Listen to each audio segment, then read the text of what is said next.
ఓం నమ శివాయ. అందరికీ నమస్కారం. మన జ్యోతిష శాస్త్రంలో అమావాస్యకు చాలా విశిష్టత ఉంటుంది. అయితే ఈ నెల జూలై 24వ తేదీన గురువారం నాడు ఆషాఢ అమావాస్య ఏర్పడింది. ఆషాఢ అమావాస్య పూర్తయిన తర్వాత జూలై 25 నుండి శ్రావణ మాసం ప్రారంభం కాబోతుంది. జూలై 25 శ్రావణ మాసం ప్రారంభమై ఆగస్టు 23 వరకు ఉంటుంది. శ్రావణ మాసానికి ముందు ఏర్పడే అమావాస్యకు చాలా శక్తి ఉంటుంది.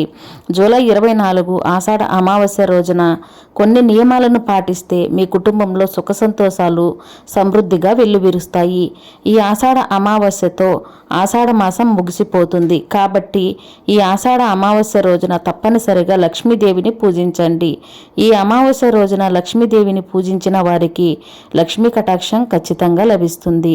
ఈ రోజున చేసే లక్ష్మీ పూజకు రెట్టింపు పుణ్య ఫలితం లభిస్తుంది.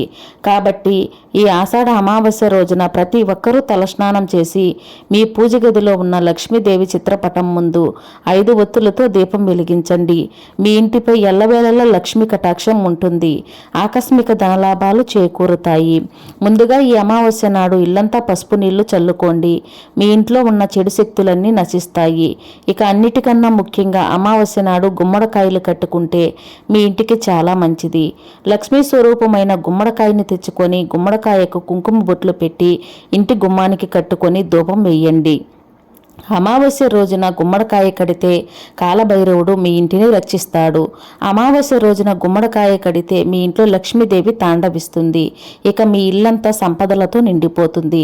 అదేవిధంగా కటిక పేదరికంతో బాధపడేవారు, అప్పుల సమస్యలతో ఇబ్బంది పడేవారు ఒక ఎర్రటి వస్త్రంలో రాళ్ల ఉప్పును మూటగట్టి ఇంటి గుమ్మానికి వేలాడదీయండి. ఇక మీ ఇంటి పేదరికం తొలగిపోయి మీ ఇంటిపై లక్ష్మీ కటాక్షం కలుగుతుంది. ఈ ఆషాఢ అమావాస్య రోజున లక్ష్మీదేవిని మీ ఇంటికి ఆహ్వానించడానికి సాయంత్రం సమయంలో మీ ఇంటి ప్రధాన ద్వారం ముందు 2 దీపాలు వెలిగించి ఇంటి తలుపులను తెరిచి ఉంచాలి. ఇలా చేయడం వల్ల మీ ఇంట్లో ఉన్న ప్రతికూల శక్తులు తొలగిపోయి మీ ఇంట్లోకి వెంటనే లక్ష్మీదేవి అడుగు పెడుతుంది. తద్వారా మీ కుటుంబానికి సిరి సంపదలు కలుగుతాయి. ఈ అమావాస్య రోజున రావి చెట్టును పూజించిన వారికి ఎన్నో శుభ ప్రయోజనాలు కలుగుతాయి. ఈ ఆషాఢ అమావాస్య రోజున పెళ్ళైన మహిళలు తప్పనిసరిగా రావి చెట్టుకు ప్రదక్షిణాలు చెయ్యండి. ఇక మీ భర్త సంపద విపరీతంగా పెరిగిపోతుంది. రావి చెట్టు కింద 2 దీపాలు వెలిగిస్తే అపారమైన సిరి సంపదలు కలుగుతాయి. పితృదోషాలన్నీ తొలగిపోతాయి. పితృదోషాలు తొలగిపోతే దేవతల అనుగ్రహం సులభంగా పొందవచ్చు. అదేవిధంగా మీ ఇంటి సింహద్వారానికి కొన్ని రావి ఆకులను కట్టుకోండి. మీ ఇంటికున్న గ్రహ పీడలన్నీ తొలగిపోయి మీ కుటుంబానికి ఐశ్వర్యం కలిసి వస్తుంది. నరదృష్టి సమస్యలతో అలాగే అనారోగ్య సమస్యలతో బాధపడేవారు ఈ అమావాస్య రోజున తప్పనిసరిగా రాళ్ల ఉప్పుతో దిష్టి తీసుకోండి. అమావాస్య రోజున ఉప్పుతో దిష్టి తీసుకుంటే ఎన్నో శుభ ప్రయోజనాలు కలుగుతాయి. ముఖ్యంగా ఆషాఢ అమావాస్య నాడు గోమాతను పూజించిన వారికి కోరిన కోరికలన్నీ తక్షణమే నెరవేరుతాయి. గోవుకు ప్రదక్షిణాలు చేసి గోవుకు ఆహారం తినిపిస్తే ముక్కోటి దేవతల ఆశీర్వాదంతో మీ జీవితంలో గొప్ప స్థాయికి ఎదుగుతారు. ఇక కుజి దోషాలతో బాధపడేవారు, పెళ్లి సంబంధాలు కుదరకపోయినా భార్యాభర్తల మధ్య గొడవలు ఉన్నవారు ఆవుకు బెల్లం తినిపించండి. మీ సమస్యలన్నీ వెంటనే తొలగిపోతాయి. దీర్ఘకాలిక అనారోగ్య సమస్యలతో బాధపడేవారు ఈ ఆషాఢ అమావాస్య రోజున నువ్వులను తినండి. మంచి ఆరోగ్యం లభిస్తుంది. అన్నిటికన్నా ముఖ్యంగా ఈ ఆషాఢ అమావాస్య రోజున కాలికి నల్లదారం కట్టుకుంటే చాలా మంచిది. ఆడవాళ్ళు ఎడమ కాలికి, మగవాళ్ళు కుడి కాలికి కట్టుకోవాలి. మీ జీవితంలో ఎన్ని సమస్యలు ఉన్నా సరే అమావాస్య రోజున నల్లదారం కట్టుకుంటే మీ జాతకంలో విపరీతమైన అదృష్టం కలిసి వస్తుంది.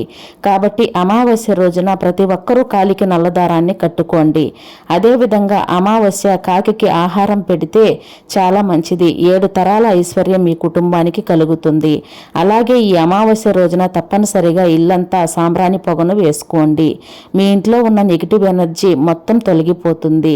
అలాగే మానసిక ప్రశాంతతను కోరుకునేవారు ఈ ఆషాఢ మాసంలో అమావాస్య రోజున శివాలయానికి వెళ్ళి శివలింగానికి పాలతో అభిషేకం చెయ్యండి. మీకు ఎలాంటి భయాలు లేకుండా మీ మనసు ప్రశాంతంగా ఉంటుంది. విపరీతమైన డబ్బు సమస్యలతో బాధపడేవారు ఈ ఆషాఢ అమావాస్య రోజున తప్పనిసరిగా గాయత్రి మంత్రాన్ని చదవండి. డబ్బు సమస్యలు తొలగి మీ ఇల్లంతా కనక వర్షంతో నిండిపోతుంది.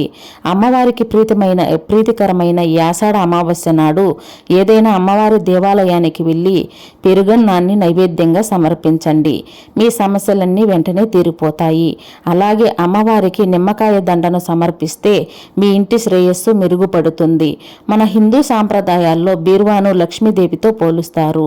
కాబట్టి ఈ ఆషాఢ అమావాస్య రోజున ప్రతి ఒక్కరూ తప్పనిసరిగా బీరువా పైన స్వస్తిక్ గుర్తును వేసి మీ బీరువాలో ఒక ఎరుపు వస్త్రాన్ని పెట్టుకోండి.